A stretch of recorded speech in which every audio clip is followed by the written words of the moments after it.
نستمع من الأخ أخي سهوان كلمة باسم تجمع أحرار ريف حماة ومقر الرياض.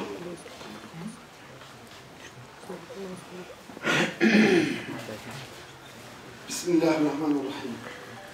السلام عليكم ورحمة الله وبركاته. أيها الأخوة الأحرار، لقد اشتد الكرب على أهلنا وضاقت بهم السبل، واجتمع عليهم المتآمرون من كل أصقاع الأرض، فمنهم من تخندق مع العصابة في خندق واحد وأمدها بالشبيحة والخبراء والسلاح مثل إيران وحزب الشيطان وروسيا، ومنهم من قدم لهم الدعم المعنوي وسكت عن جرائمهم فهو شيطان أخرس. وهذا موقف جل دول العالم، ولذلك ولا بد لنا من تأصيل الثورة السورية. لا بد لنا من تأصيل الثورة السورية المباركة لمعرفة سبب هذا التآمر على أهلنا وشعبنا. أيها الإخوة الأحرار، إن ثورتنا المباركة بالإضافة إلى كل ما حملته من القيم النبيلة، ثورة الحرية، ثورة الكرامة، فهي أيضا ثورة التحرر من الاستعمار. أي نعم، إنها ثورة التحرر من الاستعمار.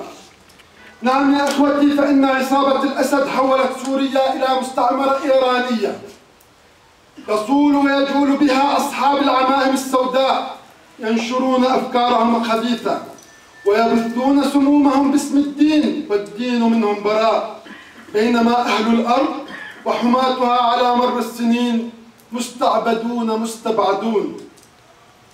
فالحقيقة أيها الأخوة الأحرار، ما يمر به الشعب السوري البطل اليوم هو ليس ثورة وحسب، بل هو شرف كرمه الله به، كأن يلقي على عاتقه مسؤولية لجم هذه النزعة الصفوية المجوسية التوسعية التي عاثت فسادا في الأرض، تمزقت العراق واحتلت من قبل بالتآمر مع الغرب على أن يكون الثمن ضمان أمن إسرائيل، وهي قادرة على ذلك ما دامت إصابة الأسد وحزب الشيطان يأتمرون بأمر ملالي طهران، وكما تعلمون كل شيء يهون لأجل عيون إسرائيل.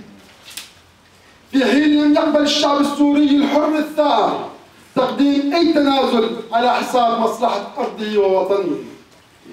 أيها الإخوة الأحرار، إن ما تمر به ثورتنا المباركة لا يحتمل تفصيل الكلمات وتنسيق الجمل، فلا بد لنا من شحذ الهمم وتجديد العهد، ومن وقفة بطولية نبذل فيها الغالي والنفيس لدعم أهلنا بالداخل، وهي واجب وحق علينا أولا وعلى أحرار العالم وكل من بداخله ذرة من إنسانية أو ضمير بغض النظر عن دينه أو عرقه.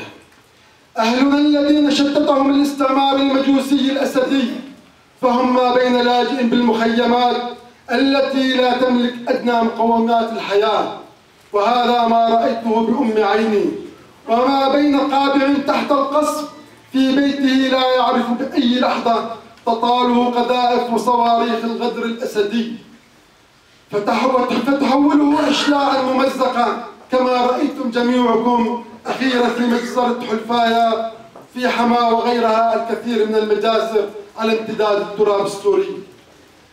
أيها الإخوة الأحرار، لقد رفع أهلنا بالداخل شعار ما لنا غيرك يا الله منذ الشهور الأولى للثورة، بل قل منذ الأيام الأولى حيث أدركوا بوعيهم وعلمهم وثقافتهم وهم أهل الشام حجم المؤامرة.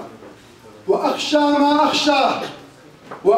ما أخشاه أن نتقاعس نحن أبنائهم وأخوتهم عن دعمهم فيرفعوا الشعار بوجهنا نحن الجالية السورية بالخارج، وعندها لو تم ذلك لا قدر الله كونوا واثقين متيقنين أننا سنكون مسؤولين مع غيرنا ممن تقاعس عن تقديم العون للثورة السورية المباركة، وسيسألنا الله عن كل قطرة دم أريقت على ثرى سوريا الطاهرة.